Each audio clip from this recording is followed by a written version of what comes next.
We got millions of more votes. We actually did much better. I hate to tell you, we did much better the second time than we did the first time. And we don't have to get into what happened, but we all know what happened. It was a rigged deal, a terrible thing. The too big to rig, we're really thinking about November 5th because we want to send a signal that we're coming. This freight train's coming.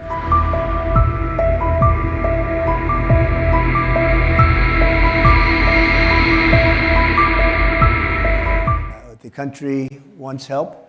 They're screaming for help. I really believe it, with millions and millions of people coming in illegally, and they're coming from places unknown, and they're rough people, in many cases from jails, prisons, from mental institutions, insane asylums. You know, insane asylum, that's Silence of the Lambs stuff. Hannibal Lecter, anybody know Hannibal Lecter? We don't want them in this country. And terrorists are coming in at numbers that we haven't seen in many, many decades. It's crazy what they're doing. It doesn't make sense. It makes no sense whatsoever.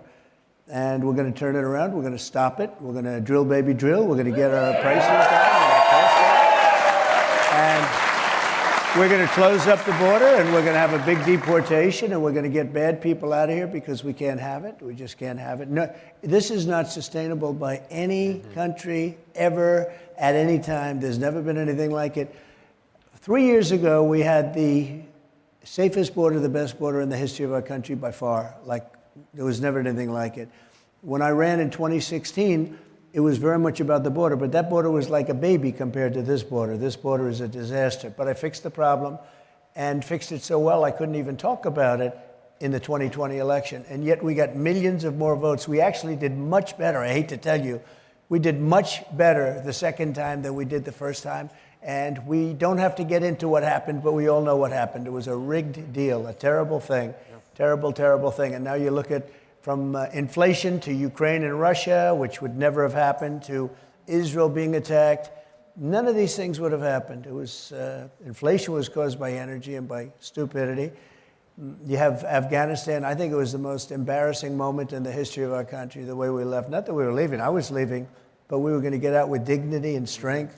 We were going to have the equipment. We were going to keep. We gave them $85 billion worth of equipment.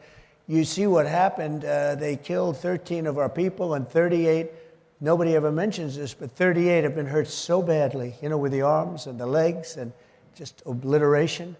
It's so sad to see what's happened to our country. So we're going to turn it around, and we're going to do it faster than anybody can imagine. And we're going to make America great again. We can talk about all the accomplishments from President Trump. We can talk about the policies. We can talk about how he's going to make America great again. But guess what? If you don't vote tomorrow, you don't encourage your friends, family, people at church, your neighbors, your coworkers to do it, it simply will not happen. You say this during your rallies, and I love the sign. It says, too big to rig. Right. We want to be too big to rig. But the too big to rig, we're really thinking about November 5th. But it really does send a signal. If you can, get out to vote tomorrow. Get your husband, get your wife, get your friends, get their friends, because we want to send a signal that we're coming. This freight train's coming. And we have to do that, and we have to do it tomorrow. Tomorrow's the big day. Tomorrow, they call it Super Tuesday for a reason. And I think it's going to be record-setting. I hope so. But that sends the signal, because what we're really doing is we're aiming at that November 5th date. And I said it at the beginning, and I'll say it now as we close up. It's going to be, I think, the most important date and day in the history of our country. We're going to take our country back, and if we don't win this next election, I think our country is finished. I really do. I think it's finished.